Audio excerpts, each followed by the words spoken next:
आज हम सलीम जावेद जी की बात करेंगे। जी हाँ, सलीम खान और जावेद अख्तर, जिनकी जोड़ी ने 1971 से 1987 तक कई ब्लॉकबस्टर फिल्में दी हैं। उनकी जोड़ी पे एंग्री यंग मैन के नाम से डॉक्यूमेंट्री बनने जा रही है, जिसका 13 अगस्त को प्रीमियर हुआ था और 20 अगस्त को अमेजॉन प्राइम पे ये रिलीज़ की जाएगी। आज हम आपको इस वीडियो में बताएंगे कि सलीम जावेद की जोड़ी कैसे बनी और इतनी ब्लॉकबस्टर फिल्में देने के बाद ईयर 1987 में ऐसा क्या हुआ जिसके बाद ये जोड़ी फिर साथ में कभी नहीं दिखी। सलीम की पहली मुलाकात जावेद अख्तर से फिल्म सरहदी लुटेरा के निर्माण के दौरान हुई थी। सलीम एक छोटे मोटे अभिनेता थे और सरहदी लुटेरा उनकी आखिरी फिल्मों में से एक थी, जिसमें उन्होंने लेखन की ओर अपना ध्यान केंद्रित किया। जावेद इस फिल्म के क्लैपर बॉय थे और बाद में उन्हें डायलॉग राइटर बना दिया गया, क्योंकि निर्देशक एस.एम. सागर को डायलॉग राइटर नहीं मिल पा रहा था। इस फिल्म में काम करते हुए उनकी दोस्ती शुरू हुई। सलीम खान पहले लेखक निर्देशक अबरार अलवी की सहायता करते थे और जावेद अख्तर कैफ़ी आज़मी की सहायता करते थे। अबरार अलवी और कैफ़ी आज़मी पड़ोसी थे। वहीं से सलीम खान और जावेद अख्तर की दोस्ती शुरू हुई। चूँकि उनका व्यक्तिगत काम फ्लॉप हो रहा था, इसलिए दोनों ने कहानी लिखने में कदम आगे बढ़ाया और उन्होंने 1971 में साथ में काम करने का फैसला लिया। फिल्म निर्माण उद्योग में लेखकों की कमी को महसूस करते हुए सलीम ने धीरे धीरे फिल्मों में उपयोग की जाने वाली कहानी कहने और लेखन की तकनीकों के बारे में सीखा। साथ ही अपने करीबी दोस्त जावेद अख्तर के साथ मिलकर छोटी प्रतिलिपियां लिखना शुरू किया। दोनों की जोड़ी अच्छी बनी और कहानी लिखने वाली अपनी एक टीम बनाई, जो कि बाद में सलीम जावेद के नाम से जानी गई। सलीम कहानियां और प्लॉट बनाते थे, जबकि जावेद उन फिल्मों के संवादों में सलीम की मदद करते थे। शुरुआत में 1970 के दशक में कहानी और संवाद के लिए एक ही लेखक रखने की कोई अवधारणा नहीं थी, न ही लेखकों को शीर्ष में कोई श्रेय दिया जाता था। राजेश खन्ना ने सलीम खान और जावेद अख्तर को फिल्म हाथी मेरे साथी 1971 में पहली बार साथ में काम करने का मौका दिया।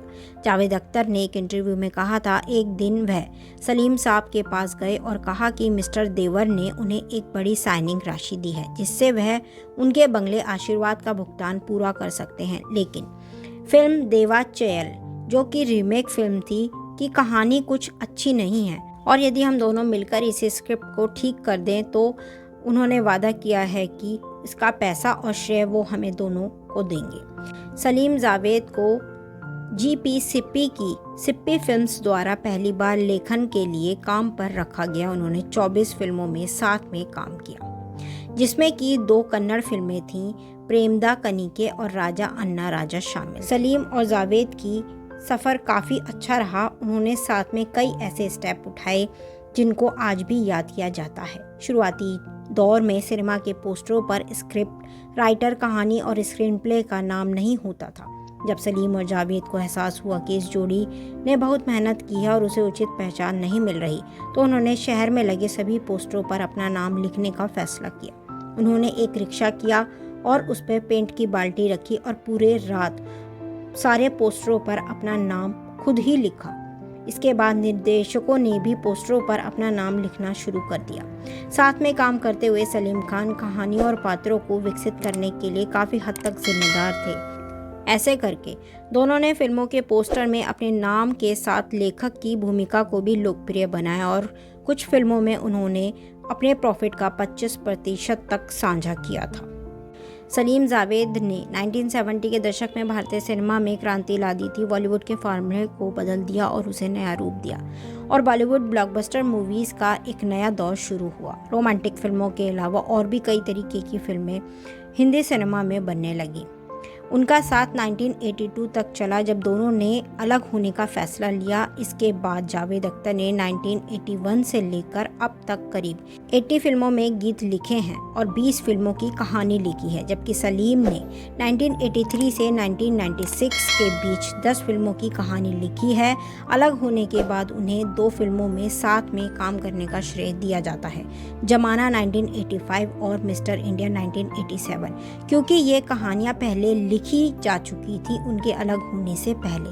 ईयर 2012 तक जावेद और सलीम के बीच में कोई भी बातचीत नहीं हुई थी, पर उनकी कहानी जंजीर को लेकर जब निर्माता सुमित मेहरा ने 2013 में इसी नाम से फिल्म बनानी चाही तो सलीम और जावेद ने जुलाई 2013 में बॉम्बे उच्च न्यायालय में एक मुकदमा दायर किया। इस अदालती मामले ने उन्हें फिर से बातचीत करने पर मजबूर किया। उनकी आखिरी अनऑफिशियल साझेदारी फिल्म बागवान में 2003 में हुई थी। अमिताभ बच्चन ने जावेद अख्तर से अपना अंतिम भाषण, जो फिल्म में उनका अंतिम भाषण है, उसको लिखने का अनुरोध किया था। फिर सलमान खान ने अपने भाषण के लिए अपने पिता सलीम खान से रिक्वेस्ट करी थी कि वो उनका अनुरोध स्वीकार करें और उनका भाषण लिखें।